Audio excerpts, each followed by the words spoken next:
अस्सलाम वालेकुम नाज़रीन, इस्लामाबाद मां सिंध टीवी न्यूज़ प्रोग्राम राजधानी टाइम्स सां गॾु हाज़िर आहियां आता राजड़। नाज़रीन, वफ़ाक़ी हुकूमत पारां जस्टिस फैसल अरब जी सरबराही में ख़ुसूसी अदालत जेका 3 रुकनी आहे उहा क़ाइमु कई वई आहे।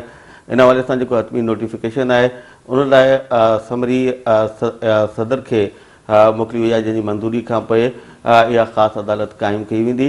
उन खां सवाइ जेको सदर मुशर्रफ ख़िलाफ़ ही जेको केस हलंदो हिन ख़ासि अदालत जे क़याम खां पोइ, उन हवाले सां मुख़्तलिफ़ शयूं हिन वक़्तु बहस हेठि आहिनि। असां अॼु बि डिस्कस कंदासीं इन ई इशू खे। ऐं मूंखे जॉइन कयो आहे Pakistan federal union of journalist जे मरकज़ी सदर ऐं इस्लामाबाद जे तमामु सीनियर सहाफ़ी जनाब अफ़ज़ल भट्ट साहब, ऐं उनसां गॾु मौजूदु आहिनि इस्लामाबाद जा हिकिड़ा ॿिया सीनियर सहाफ़ी जनाब सनाउल्ला साहब। मैं आप दोनों को सर वेलकम कहता हूँ। Thank you. भट्ट साहब, 12 अक्टूबर 99 को जो कू हुआ था उस वक्त ज़ाहिर आप भी इधर थे, सारे मामलात आपके सामने हैं। आजकल बहस यही चल रही है कि 12 अक्टूबर 99 से आखिर ट्रायल क्यों नहीं हो रहा जनरल मुशर्रफ का, 3 नवंबर पे जोर क्यों है। कुछ जवाब ये दे रहे हैं जो हुकूमती वज़रा हैं या दूसरे लोग हैं, वो कहते हैं कि क्योंकि 12 अक्टूबर वाली जो कू था उसको न सिर्फ सुप्रीम कोर्ट ने बल्कि पार्लियामेंट ने भी उसकी तौसीक की, इस वजह से वो मामला अब नहीं उठाया जा सकता। जबकि 3 नवंबर क्योंकि न सुप्रीम कोर्ट ने उसको वैलिडेट किया न पार्लियामेंट से तौसीक हुई, तो इसलिए उसकी बुनियाद पर अब हो सकता है। जबकि जो इसके मुखालिफ हैं वो ये कहते हैं कि जो 270AA है 18वीं आईनी तरमीम का, उसमें न सिर्फ सुप्रीम कोर्ट के उस वक्त के डिसीजन को ख़त्म कर दिया गया बल्कि 17वीं आईनी तरमीम जिसने वैलिडेट किया था इस एक्ट को, वो भी ख़त्म हो गई है। तो इसलिए 12 अक्टूबर 99 से होना चाहिए। आप इतनी बड़ी आपकी एफर्ट है, जर्नलिज्म में आप रहे हैं, मुख्तलिफ इशूज़ भी आप देखते रहे हैं, तो आप क्या समझते हैं कि ये जो हुकूमत 3 नवंबर से करने जा रही है तो ये ठीक है या 12 अक्टूबर 99 से ही होना चाहिए, जिस तरह अक्सर माहिरीन अब इस वक्त मामला उठा रहे हैं, ख़ासतौर पर अपोजिशन लीडर ने भी यही मामला उठाया। देखिए राजड़ साहब, मैं समझता हूँ कि 2 फ्रीक हैं, एक है परवेज़ मुशर्रफ, दूसरी तरफ मुख्तलिफ पार्टीज खड़ी हैं। पहले देखना है कि परवेज़ मुशर्रफ का और उनके वकला का पॉइंट ऑफ व्यू क्या है। वो ये कहते हैं कि आप अगर 3 नवंबर को भी छेड़ेंगे तो पंडोरा बॉक्स खुल जाएगा। सही, वो 12 अक्टूबर की बात नहीं, वो नहीं करते, ठीक है। और दूसरे लोगों का ये ख्याल ये है कि हमने इस पंडोरा बॉक्स से बचना है। मैं ये समझता हूँ, भी एक डेमोक्रेट, हमने एक स्ट्रगल की है कि ये काम तो शुरू होना चाहिए।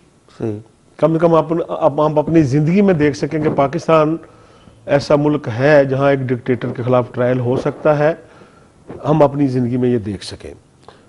और शऊरी तौर पर जो अकली दलील दी जा सकती है कि अगर आप 12 अक्टूबर की बात करेंगे फिर नाकदीन ये कहना शुरू कर दें कि जी आप 77 की बात क्यों नहीं कर रहे। सही, फिर कह देंगे कि आप अयूब खां से शुरू कर दें, जी आप यहिया खां से शुरू कर दें। मेरा ख्याल है कि जहां एक डिक्टेटर का ट्रायल शुरू हो सकता है अच्छे अंदाज में, कि जिसके फैसिलिटेटर भी जिंदा है, जिसकी मदद करने वाले, देखें ना आर्टिकल 6 तो सब पे लागू होता है जी।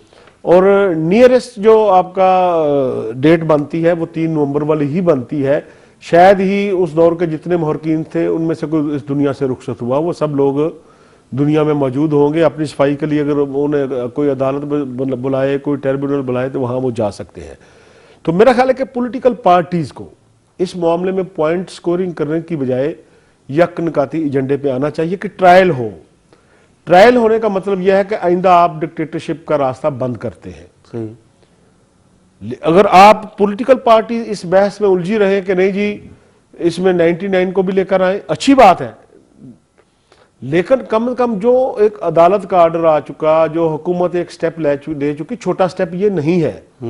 मसलन मेरे दोस्त हैं खुर्शीद शाह साहब, वो 12 अक्टूबर 99 की बात कर रहे हैं, तो वो कम से कम 3 नवंबर को ही ले आते। वो ज्यादा तो हक उनका था जो ये कहते थे कि भाई मोहतरमा बेनजीर भुट्टो के शहीद के कातिल भी ये हैं। उन्होंने तो ये खुद तो अपनी जब हुकूमत थी उस वक्त तो उन्होंने 3 नवंबर वाले स्टेप को भी उठाने की जरूरत नहीं की। 12 अक्टूबर का तो अब मशवरा दे रहे हैं, कम से कम उन्होंने 3 नवंबर का खुद टेकअप किया होता है इस इशू को, बीइंग गवर्नमेंट। तो आप नवाज शरीफ को ये ताना देते कि भाई आप 12 अक्टूबर का हमने 3 नवंबर का कर लिया था, आप 12 अक्टूबर 99 वाला आप लेकर आओ। सही। आपने 5 साल हुकूमत की, अपोजिशन के साथ मिलकर की, कोई आपकी अपोजिशन नहीं थी और आपने इतने इतने बड़े काम भी किए और आप ये काम तो नहीं कर और सके। खास तौर पे इस इशू पे तो सब साथ थे, हुकूमत अपोजिशन सब। यानी उस वक्त तो एक ताजा ताजा गरम गरम मामला था, हर आदमी जो किसी की हमदर्दी नहीं थी परवेज मुशर्रफ के साथ।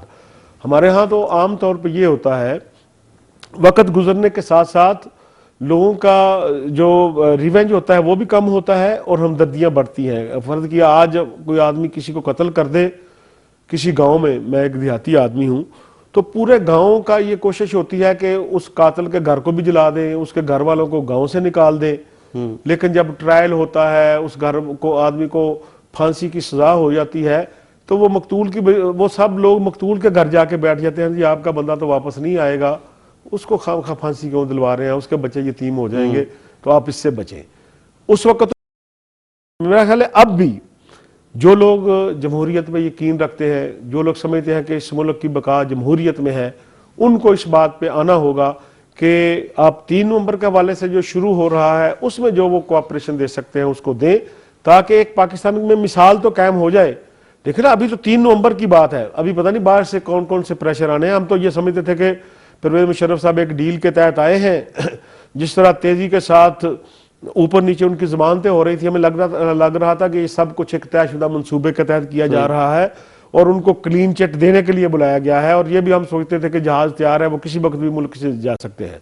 बहरहाल अगर गवर्नमेंट ने ये एक जुर्रतमंदाना फैसला किया है, मेरा ख्याल है कि उस पर हम सबको ये इस पे डिटरमन होना चाहिए कि कम से कम डिक्टेटर का ट्रायल जरूर हो। सही।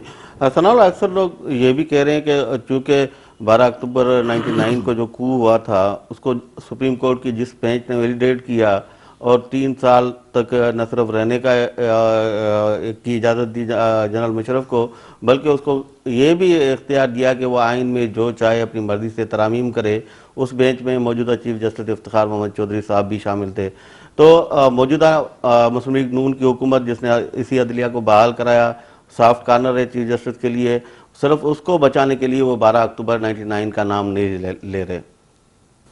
देखिए, 2-3 बातें हैं। ये बात हो सकती है, सियासी पॉइंट स्कोरिंग भी हो सकती है, सियासी मकासद भी हो सकते हैं, इसकी टाइमिंग पे भी बात की जा सकती है कि इसकी टाइमिंग क्या है। और जो आप बात कह रहे हैं वो भी बात ठीक है, वो तो सबको नज़र आ रही है। कोर्ट का जो रवैया रहा है पिछले 5-6 महीने में और जो पिछले 5 साल में रहा है वो भी हम सबको पता है, भट्ट साहब को भी पता है। पीपल्स पार्टी के हवाले से कोर्ट का क्या रवैया था, अभी क्या रवैया है, ये भी बड़ा यहाँ है सबको किस किस्म के रवैये हैं। लेकिन बात जो भट्ट साहब कह रहे थे कि अब 3 नवंबर को ही इस पर सारा नुक्ता, मैं इस बात से इख्तलाफ करता हूँ। दुनिया में बड़ी मिसालें मौजूद हैं कि डिक्टेटर मर गए थे, 50 साल बाद उनकी कब्रों का भी ट्रायल हुआ है। सही। और इस मुल्क में एक माहौल भी देखना पड़ता है। आपके मुल्क में जमहूरियत को कितने दिन हुए, अगर आपने करनी है तो सबका ट्रायल करें। ज़ियाउल हक का इस मुल्क में जितनी बुराइयां आई हैं डिक्टेटर की वजह से आई हैं ना। आज डेमोक्रेसी अगर 50-60 साल यहाँ चल जाती तो ये मसाइल तो ना होते ना जो आज खड़े हैं। ज़ियाउल हक ने जो इस मुल्क के साथ किया, आज हम फिरकों में बटे हुए हैं, तो ज़ियाउल हक की कब्र का भी ट्रायल होना चाहिए, मैं तो कहता हूँ, और होना चाहिए। याया खान का भी होना चाहिए, अयूब खान की भी कब्र का ट्रायल होना चाहिए। बेशक तमाम लोग मर गए हैं, लेकिन एक सबक मिलना चाहिए। उसी वक्त इस मुल्क में डेमोक्रेसी चलेगी। वरना अभी भी आप देख लें, ये जो अब जब बात कर रहे हैं कि 3 नवंबर करना है, 12 अक्टूबर नहीं करना, 12 अक्टूबर करने वाला तो जिंदा है ना, तो फिर 12 अक्टूबर का क्यों नहीं हो सकता। और जो पार्लियामेंट ने जिसकी तौसीक की थी 18वीं तरमीम ने भी वो ख़त्म कर दिया है। सुप्रीम कोर्ट ने जो दिया था, उनको तहफ़्फ़ुज़ दिया था, वो भी ख़त्म हो गया है 18 अमेंडमेंट में। तो फिर क्या चीज़, फिर तो लाजमी आप जो बात कह रहे हैं वो ठीक है, फिर तो इनके अपने मफादात हैं। आज भी सियासी मफाद की वो खेल खेला जा रहा है। पीपल्स पार्टी के दौर में भी यही खेला गया और ये इनकी बात ठीक है।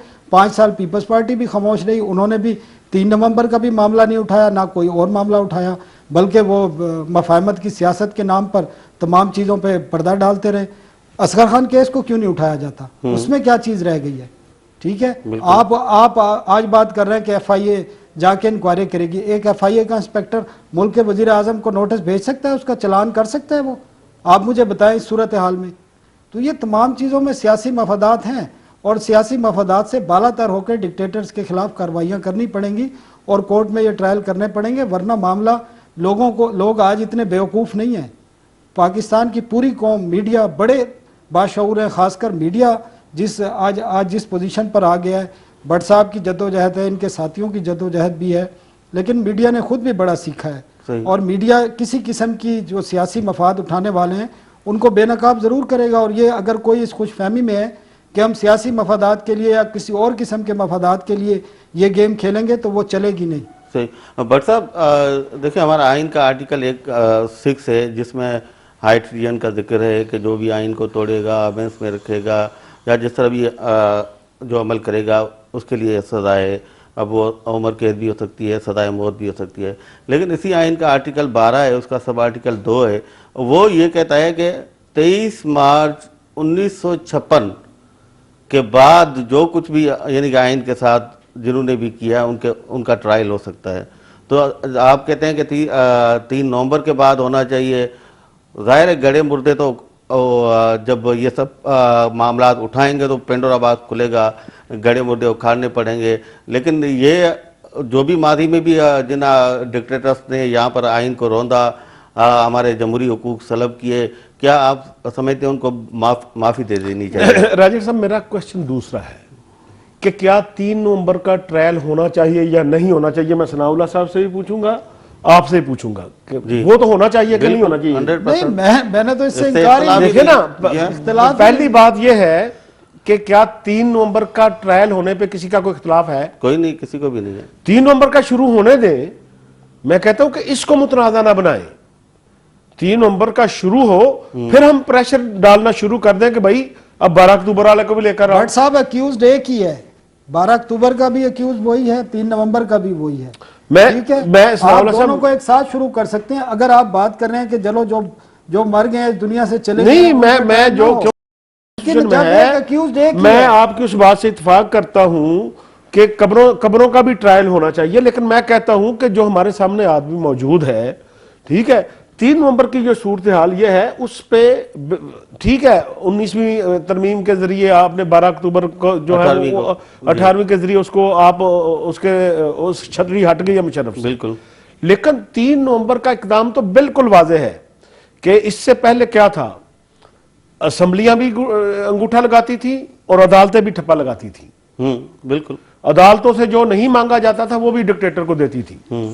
ठीक है, तो लेकिन 3 नवंबर का एक ऐसा आया कि जब पहली दफा अदालत ने नजरिया जरूरत को दफन किया और हमारी पार्लियामेंट ने भी, ठीक है, उसने बहुत कमजोरी दिखाई होगी, लेकिन ये क्रेडिट उनको दें कि उन्होंने तौसीक नहीं की। मैं इस पे फिर भी तमाम पॉलिटिकल पार्टीज को, तमाम पार्लियामेंटेरियन को इसका क्रेडिट जरूर हमें देना चाहिए कि ठीक है, उन्होंने कमजोरी दिखाई होगी, ट्रायल शुरू नहीं किया था, और ज्यादा प्रेशर होंगे, लेकिन कम से कम उन्होंने उसको वैलिडेट नहीं किया। जो कत्ल नहीं, जो कत्ल, बात सुने आता भाई, आप ये देखें कॉन्स्टिट्यूशन आपके सामने पड़ा है, एक अक्यूज्ड है, उसका जो 3 नवंबर का इकदाम है, आइन हमारा कानून वो बड़ा जुर्म करार देता है, या 12 अक्टूबर को जो उन्होंने आइन को ख़त्म किया, मुंतखब हुकूमत ख़त्म की, पार्लियामेंट ख़त्म की, या वो बड़ा जुर्म है। आप मुल्क की तारीख में पहली बार सेनेट को बरतरफ कर दिया।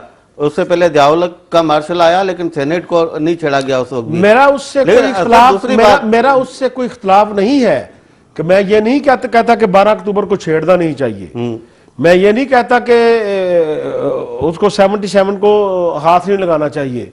मैं ये नहीं कहता कि आप यहिया खान और अयूब खान को माफ कर दें। मैं कहता हूं जिसका शुरू हुआ है इस पे कंसेंसस करें कि भाई इसको तो लेकर जाए। सही, ठीक है, जाहिर है ये ट्रिब्यूनल बनाया, 6 माह में 8 माह में फैसला कर देगा, उसके बाद आप 12 आप बात सुने मेरी, आप ये जो ट्रिब्यूनल बना है आप इस पे बात कर ले मेरे से। आप बात सुने, जब ये जाएगा इसमें तो आप इन 3 में से 2 जजों को देख लें, जस्टिस यावर अली साहब, जस्टिस रमदे जो रिटायर हो गए हैं, उनके करीबी अजीज हैं, ठीक है जी, और पार्लिमानी पार्टी ने इनका नाम रिजेक्ट किया था, आपको याद हो, बिल्कुल, ठीक है। जस्टिस फैसल अरब साहब हैं, जस्टिस फैसल अरब साहब वो हैं कि जब इस 3 नवंबर के इक़दाम के बाद ये फारिग हुए तो इन्होंने PCO के तहत हलफ नहीं उठाया और ये इफ्तिखार मोहम्मद चौधरी के साथ बहाल हुए।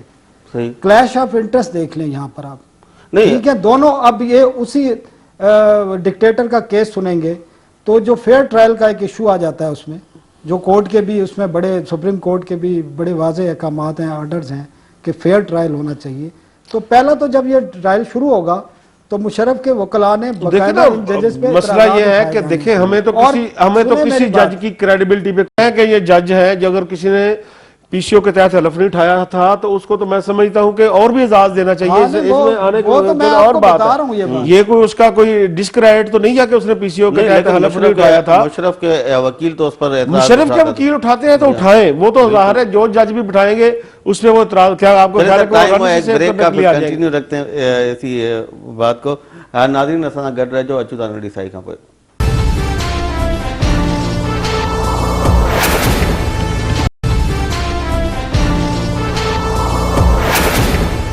नाज़रीन प्रोग्राम में बेहर भलीकार।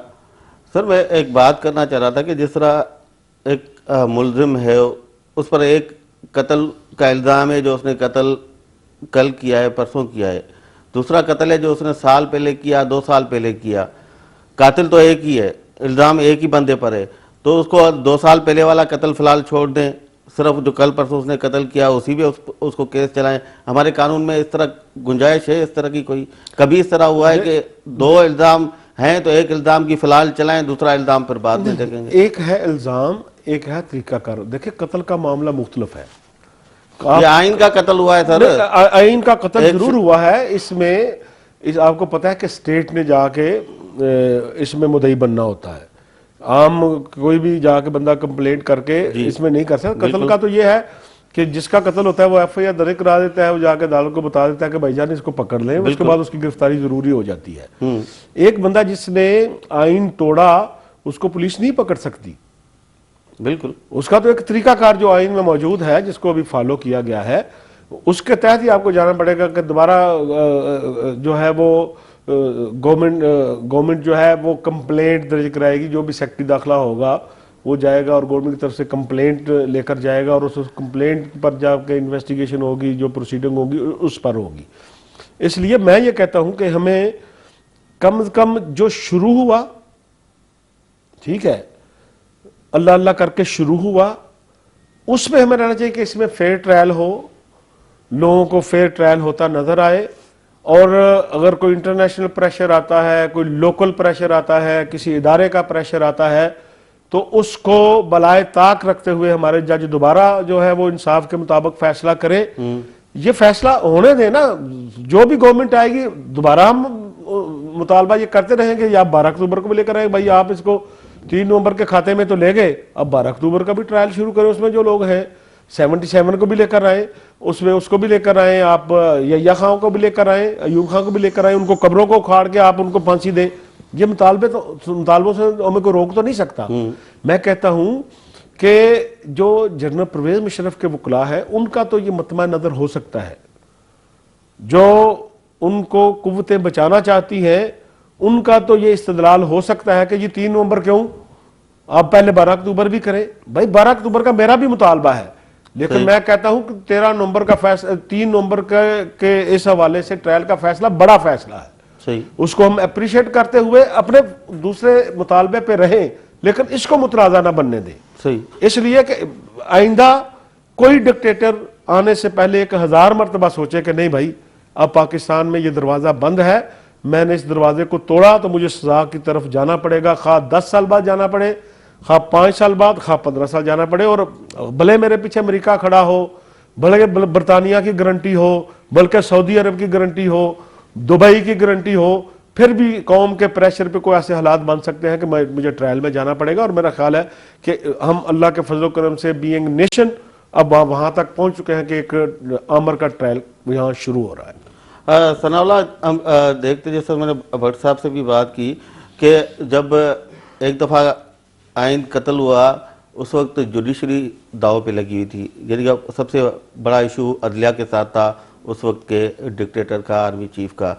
जब पहली बार कत्ल होता है आइन तो उस वक्त पूरी हमारी पार्लियामेंट दाव पे लगाई गई ना, हमारी असेंबलियाँ ख़त्म हुई, सेनेट ख़त्म हुआ, मुंतखब हुकूमत जो 2/3 अक्सर थी जिसके पास वफाक में वो ख़त्म हुई, 4 सूबों की हुकूमतें ख़त्म हुई। अदलिया ने जो अदलिया पर वार हुआ जब आइन तोड़ा गया, उसका तो अदलिया ने नोटिस भी लिया, डिसीजन भी आया और उसी की बुनियाद पे आज हुकूमत करने जा रही है ट्रायल जनरल मुशर्रफ का। लेकिन जब हमारे जमहूरी इदारों पे, पार्लियामेंट पे जब जो वार किया गया उसका कोई नोटिस लेने को तैयार नहीं है। यानी कि हमारी जो अब मुंतखब हुकूमत है वो उस वक्त की हुकूमत ख़त्म हुई, पार्लियामेंट ख़त्म हुई, वो उनके ख्याल में कोई इतना बड़ा जुर्म नहीं था। देखें वो आइन में यही चीज़ तो लिखी हुई है ना कि ये फैसला हुकूमत ने करना है, हुकूमत को इख्तियार दिया है इसने, कॉन्स्टिट्यूशन ने। और आप जिस तरह कह रहे हैं कि उस वक्त इसी सुप्रीम कोर्ट ने हमारी ने उसको ना सिर्फ वैलिडेट किया, 3 साल उसको आइन में तरमीम का भी इख्तियार दिया, लेकिन जब 3 नवंबर वाली वार जब आया अदालतों पे आया तो उन्होंने फिर उसका रिएक्शन दिखाया। तो मेरी ज़ाती राय है, कानूनी माहिरीन डिफरेंट कहते हैं, भट्ट साहब का अपना नज़रिया, आपका अपना। मैं समझता हूँ 12 अक्टूबर का जो इक़दाम है वो सबसे बड़ा जुर्म है इस मुल्क में, जो पहले भी किया जाता रहा। और अगर अभी भी इस मामले को नहीं उठाया गया, तक इससे भी बड़ा था, वहां वज़ीर-ए-आज़म को फांसी दे दी गई, फांसी दे दी गई। फिर लोग कहेंगे जी आप 99 के बजाय आप 77 पे चले जाए। नहीं तो वो तो नहीं सर, अभी ट्रायल जिस बंदे का हो रहा है उस पे दोनों इल्जाम है ना। वो तो जनरल दिया का मसला तो ये है कि कब किसी के खिलाफ कार्रवाई का आगाज होता है, मसला ये है। एक काम शुरू हुआ, ठीक है ना, अब हम इस अगर बहस में उलझे रहे कि नहीं ये नहीं होना चाहिए, पहले 12 अक्टूबर वाला करें, वो इससे बड़ा इकदाम था। देखिए 12 अक्टूबर ये हुकूमत करती तो सबसे पहले परवेज मुशर्रफ और उसके वकला ये इस्तेदलाल करते कि ये नवाज शरीफ की बदनीति है, ये बदला लेना चाहता है क्योंकि इसकी हुकूमत खत्म हुई थी, फिर ये बहस शुरू हो जानी थी।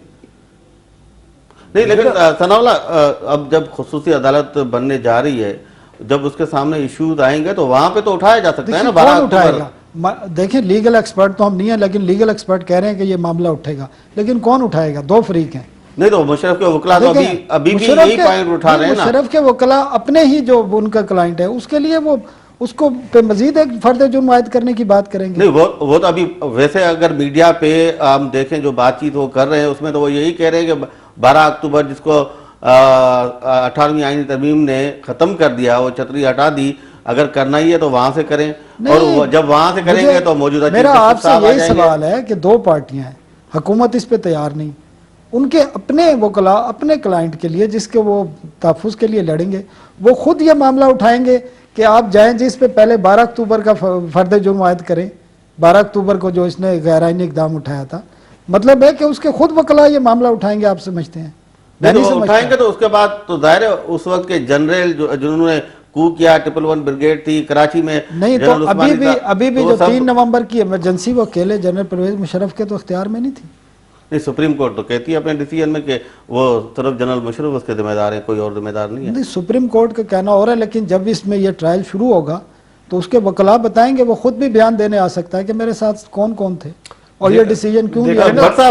किस राय सुप्रीम कोर्ट का एक डिसीजन आ चुका है इस मामले पे नवंबर 2009 का, हाई कोर्ट के 3 जजेस पर मुश्तमिल खुसूसी अदालत बनने जा रही है। आप समझते हैं सुप्रीम कोर्ट का वो डिसीजन जो है उससे आगे जाके कोई हाई कोर्ट के जजेस कोई फैसला दे सकते हैं, या वही फैसला ही मुतवक्किल होगा जो सुप्रीम कोर्ट ने दिया है, 14 रुकनी बेंच ने दिया है?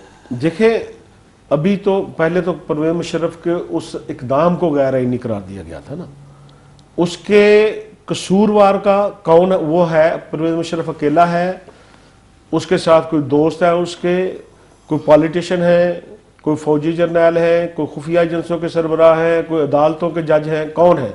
ये तो परवेज मुशर्रफ बता सकते हैं ना। ये तो नहीं, लेकिन सुप्रीम कोर्ट के उस डिसीजन में कि मुशर्रफ ने जो पीसीओ जारी किया उसमें उसने कहा है कि मैं जनरल परवेज मुशर्रफ। देखिए ना, वो तो उसने एक ऑर्डर जारी किया, उस पर उसने दस्तखत किए और अनाउंस हुआ, बिल्कुल ठीक है। अब जब उसको ये कहा गया है कि भाई आपने ये गैर आईनी इकदाम किया, ठीक है, इनका आर्टिकल 6 आपको इस सजा का मुस्तहिक समझता है, बिल्कुल, फिर वो ये बताएगा ना, या उसके वकला बताएंगे भाई इसकी दूसरी शक्ल नंबर 2 भी पढ़े आप, बिल्कुल, और उसमें तो उस वक्त का फलां सरबराह भी आता है, फलां सरबराह भी आता है, इन्होंने मुझे ये मदद की थी, इन्होंने मुझे ये मशवरा दिया था, इन्होंने मुझे ये मशवरा दिया था, फिर ये बात तो होगी। नहीं, उसमें फिर अमल दरामद भी होता है ना, इम्प्लीमेंटेशन किस तरह होता है? इम्प्लीमेंटेशन किसने कराया?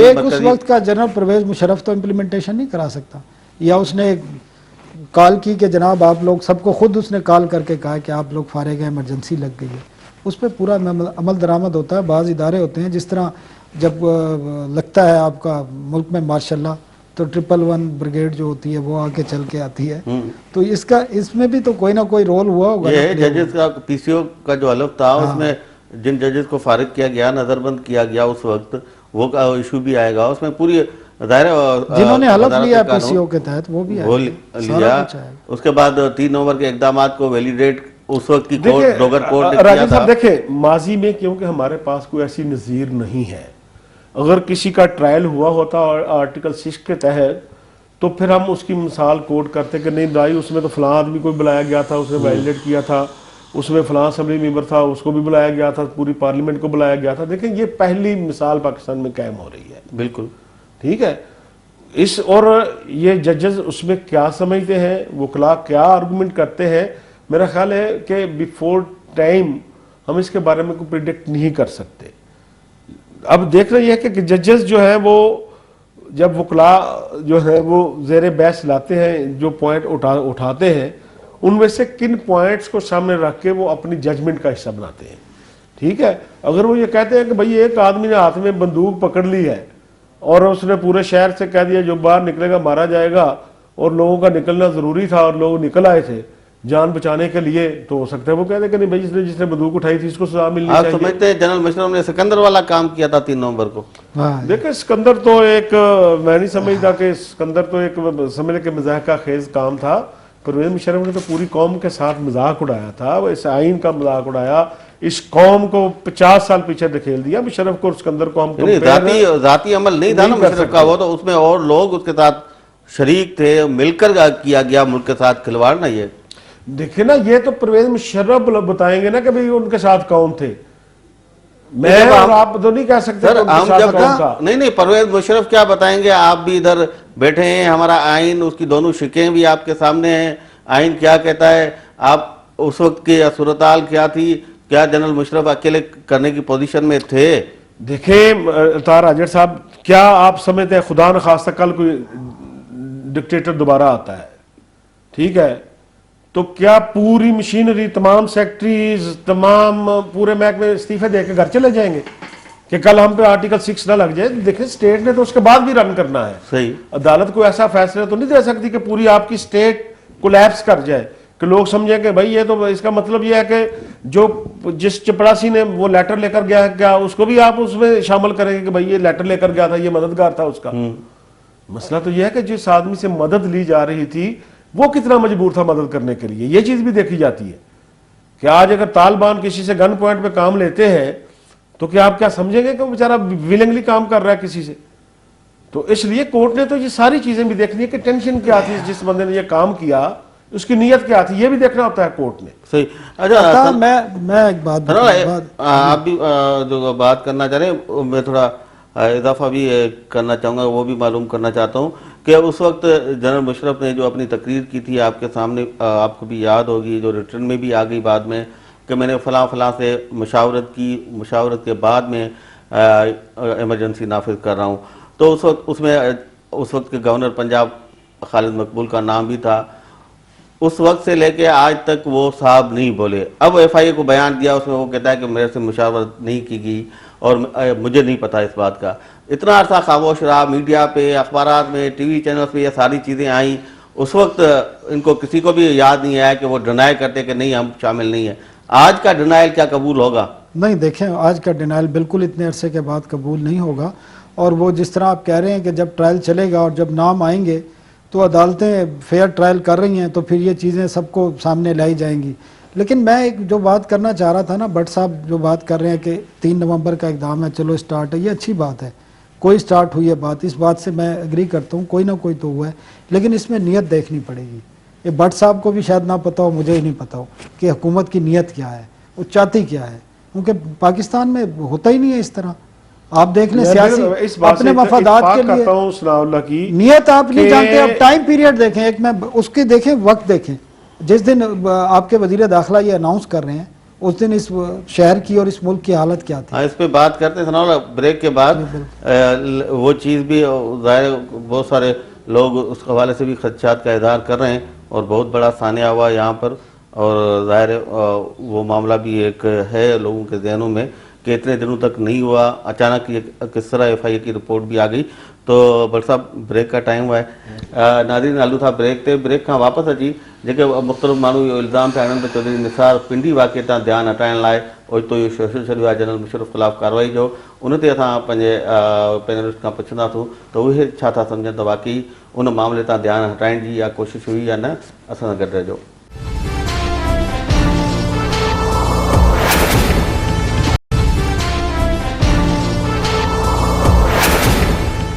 वेलकम बैक नाजरीन। भट्ट साहब, उस दिन चौधरी निसार साहब ने जिस प्रेस कॉन्फ्रेंस में ये अनाउंसमेंट की, वो प्रेस कॉन्फ्रेंस आपने भी देखी होगी। उसमें सबसे पहले पिंडी वाक़या था, उस हवाले से जो हुकूमत ने इकदाम किए, कर्फ्यू और वगैरह वगैरह। दूसरे हिस्से में जाके उन्होंने ऐलान किया कि जनरल मुशर्रफ के ख़िलाफ़ हम कार्रवाई कर रहे हैं। कहा यह जा रहा है कि क्योंकि पिंडी हल्का इंतखाब है चौधरी निसार साहब का, वो इंटीरियर मिनिस्टर भी हैं और पिंडी में कोई भी जो मुकर्ररी होती है वो चौधरी साहब की मर्ज़ी के बगैर नहीं होती। तो वहाँ पे ये जो कुछ हुआ, जो इतना बड़ा सान्या हुआ, उसका जिम्मेदार बुनियादी तौर पे चौधरी निसार ही है, क्योंकि वो अगर उस पर उन हालात पर, और वहाँ का रहने वाला है, उसको पता है हालात क्या हैं, किस जगह पर क्या हो सकता है, तो उसको इक़दाम करने चाहिए थे। लेकिन उस पूरे मामले से तवज्जो हटाने के लिए, अपने आप को बरिजुमा करार देने के लिए उन्होंने अचानक ये शोशा छोड़ा। हालांकि उससे पहले वो FIA को 6 हफ्ते का टाइम भी दे चुके थे। देखें, इस बात में तो कोई शक नहीं कि आप मियाँ शहबाज शरीफ जो हैं वो जेलम से लेकर उस इलाके के वज़ीर आला शहबाज शरीफ है, और जेलम से आगे हुक्मरानी शुरू हो जाती है चौधरी निसार साहब की, जो अटक जाती है, जहाँ पर रूट ख़त्म होती है। उन्हें इस इलाके का आप बेताज बादशाह भी कह सकते हैं। और पिंडी में तो बिल्कुल उनको पूछने वाला ही कोई नहीं कि पहले जब मुस्लिम लीग नून में शेख रशीद थे, शहर की हद तक तो उनके पास कुछ इख्तियार होता था कि वो कम से कम पिंडी सिटी के बारे में उन्हें कंसिडर किया जाता था। फिर थोड़ा सा सर उठाया हनीफ अब्बासी साहब ने। अब तो शहर में कोई बंदा भी नहीं कि जो ये कह सके, क्योंकि पिंडी में तो ज़ाहिर है नून लीग कोई नशिस्त भी नहीं जीत सकी और कोई बंदा इस पोजीशन में नहीं है। इसलिए तमाम फैसले जो हैं वो चौधरी निसार साहब ही करते हैं, और यकीनी तौर पर ये उसमें ये चीज़ हो सकती है कि चौधरी निसार साहब ने इससे तवज्जो हटाने के लिए किया हो। लेकिन हमने देखना ये क्या है कि क्या उनकी अनाउंसमेंट क्या सिर्फ अनाउंसमेंट थी? उसके बाद जितना तेजी से रैपिडली पूरा सिस्टम चल रहा है कि उन्होंने उसको लॉ मिनिस्ट्री को लिख दिया, लॉ मिनिस्ट्री ने लेटर आगे लिख दिया, ट्रिब्यूनल बन गया, तो इससे लगता है कि ये कोई ड्रामा नहीं था। देखना, ये कोई छोटा मामला, कार्रवाई तो होनी थी, ड्रामे की बात नहीं कर रहे। बात है कि उससे तवज्जो हटाने के लिए फिर ये इशू ले आए। देखे ना, तवज्जो हटाने का मतलब ये था किसी नॉन इश्यूज की तरफ आपको वो ले जाते। तवज्जो हटाने का मतलब ये कि वो अनाउंस करते जी हम शुरू कर रहे हैं, 4 दिन उस पर टीवी टॉक शो पे बहस होती और वो मामला बहस होता, या कहते जी हम पार्लियामेंट में लेकर आ रहे हैं जी, हमने कमेटी कायम कर दी है जी, हमने मुश्तरका जॉइंट सेशन तलब कर लिया है जी। ठीक है, एक नॉन इश्यूज की तरफ ले जाते। जब एक गवर्नमेंट ने अनाउंस की और उस अनाउंसमेंट पे अमल दरामद शुरू हो गया, तो फिर मेरा ख्याल है, क्योंकि फिर हमने देखना है कि FIA की रिपोर्ट उनको कब मिली थी। क्या उन्होंने FIA की रिपोर्ट मिलने के बाद उनको क्या 2-3 माह सर्दखाने में रखा? भी उनकी गवर्नमेंट बने तो 6 माह हुए हैं। सही, ठीक है, कोर्ट का ऑर्डर आया था उनकी गवर्नमेंट बनने के मेरा हाल महीना 2 महीने बाद। इसका मतलब यह है कि मुझे ऐसे लगता है कि इसमें मुझे कोई ऐसी चीज़ नज़र नहीं आती। उनको रिपोर्ट शायद हफ्ता 10 दिन 12 दिन पहले मिली हो और मिलने के बाद फौरी तौर पर उन्होंने ये काम कर लिया हो। क्योंकि देखें, जब गवर्नमेंट ट्रायल नहीं कर रही थी उस वक्त भी हम तनकीद करते थे। देखें जी, सऊदी में रह के आया नवाज शरीफ, जलावत ने इख्तियार किया, मुशर्रफ से बचाकर इसे लेकर गए थे, अब इससे मुशर्रफ को बचाएंगे, हम ही कहते थे। बिल्कुल। इसमें देखें जी, बरतानिया और अमेरिका जो है वो दोनों इसमें गारंटर है। कैसी जरूरत है इसकी? नवाज शरीफ एक मुआहदे के तहत गवर्नमेंट मिली है, जिस मुआहदे के तहत जरदारी साहब को मिली थी, कैसे जरूरत है इसकी वो ट्रायल कर सके? देखें, हम सनाउल्लाह की इस बात से मैं एग्री करता हूँ कि हमारी कौम को इतना डसा गया, इतने धोखे किए गए कि हमें सामने गिलास में पानी नज़र भी आ रहा हो तो हम उसे भी शक करते हैं कि नहीं यार, ये इसमें कुछ साजिश हो सकती है। ये पानी जो रखा गया है, इस पानी की जगह ग्रीन टी होनी चाहिए थी असल में, लेकिन पानी किसी साजिश के तहत डाला गया है। मेरा सनाउल्लाह का और पूरी कौम का ये हाल है, क्योंकि हमेशा सियासी हुकूमतों ने, मजहबी जमातों ने, सियासी जमातों ने, डिक्टेटरों ने इतने झूठ बोले और इस तरह अंदाज में बोले कि हमें हर चीज जो है वो उसको हम शक की निगाह से देखते हैं और पूरी कौम हक बजानब है इस मामले में। क्योंकि अगर यहाँ सच बोलने का ट्रेंड होता, यहाँ झूठ बोलने पे कोई शर्मिंदगी का इजहार करता, तो मेरा ख्याल है कि शायद कौम का मजबूरी रवैया देखें अता बात यह है कि पाकिस्तान में जितनी भी जमहूरियत रही है ना, वो भी डिक्टेटरों की तरह रही है।